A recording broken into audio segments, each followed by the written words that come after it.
What would you do if your best friend said you'd ruin her wedding photos? I was arranging roses when Kate called me. Listen, there's been a change with the wedding. You're not going to be a bridesmaid anymore. I dropped the roses. Actually, she continued, you're not invited at all anymore. What? Kate, we've been planning this since we were 12. Things change, okay? She responded like I was a child. Blake's family has certain expectations. You understand, right? She paused. Besides, you don't even have a boyfriend. It would look weird in the photos. Kate, I helped you pick your dress. I planned your bachelorette, which was cute, but this is a country club wedding now. Her voice got softer. Faker, you wouldn't be comfortable here. I would have invited you, but you don't like these kinds of places. That's why I'm doing this. She was saying it like she was doing me a favor. Click, she hung up. 23 years of friendship suddenly ended because I didn't fit her new aesthetic. Because Blake Worthington III decided I was too small town for his Harvard buddies. I looked at the roses I'd been arranging, white roses, expensive ones, and cried. 2 hours later, my boyfriend David found me still sitting there. What happened? When I told him, his face went through about 6 emotions before landing on determination. Marry me. David, I'm serious. I've had the ring for months. He actually got down on one knee right there in our kitchen. I was waiting for after Kate's wedding because I didn't want to steal her thunder. But forget that. You want to get married out of spite? No. I want to marry you because I love you. The spite is just a bonus. He pulled out a ring that made my breath catch. It's my grandmother's. She left it to me last year. That's when the plan formed. David, what if we got married on the same day? His eyes lit up. June 15th? June 15th. I started subtle. Called our mutual friends. Did you hear Kate uninvited me? Yeah, because I wouldn't fit the aesthetic. By week 2, her maid of honor called me, disgusted. She did what? After everything you've done? It's fine, I said, voice carefully hurt. David proposed anyway. We're thinking a small courthouse thing. June-ish. June? But that's when I could hear her doing math. Oh my gosh. Word spread like wildfire. Kate started texting frantically. Why are people asking if I really uninvited you? I didn't respond. Meanwhile, I was booking the Castellano Grand Ballroom, the one 3 blocks from Kate's country club. David's mother, who'd been treated dismissively by Blake's mother at a charity function, threw herself into planning with vengeance. We'll invite everyone. 2 days later, Kate texted again. Also, remember that wedding dress your grandma made? It would photograph beautifully. Can I pick it up Tuesday? I texted back once. I'm actually pretty busy planning something for June. Good luck though. June? What's in June? Wait, you could still make the cookies though, right? Blake's mom specifically asked for authentic Italian ones. That time I just disliked the message and left it on scene. 3 weeks before the wedding, Kate called 17 times. First, she left voicemails about needing to borrow my grandmother's pearl necklace, then about how she needed money because the photographer wanted a $10,000 deposit. I finally answered on the 18th call. 70 people, she was screaming. 70 people have canceled on me. My dad's business partners, my sorority sisters. That's strange, I said calmly. Must be a bug going around. Wait a second, she paused, and I muted myself while I burst into laughter. Was this you? Is it about that stupid bridesmaid thing? I was trying to protect you. Blake's mom said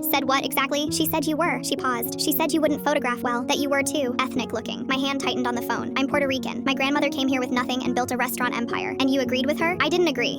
I wanted everything perfect. It will be perfect, I said, just not with me in it. The morning of June 15th, my phone rang. Blake's mother. I'd never spoken to her directly before. You vindictive little witch, she hissed. Do you have any idea what you've done? The mayor just canceled. The mayor? For your wedding. I hung up because it was my wedding day and good vibes only LOL. But as I stood up, I vomited into my hands from morning sickness. Yes, I was pregnant, except the baby wasn't David's. You see, in a moment of poor thinking, I wanted my revenge to extend beyond a petty wedding, and Blake had some explaining to do. Full story on channel, link below.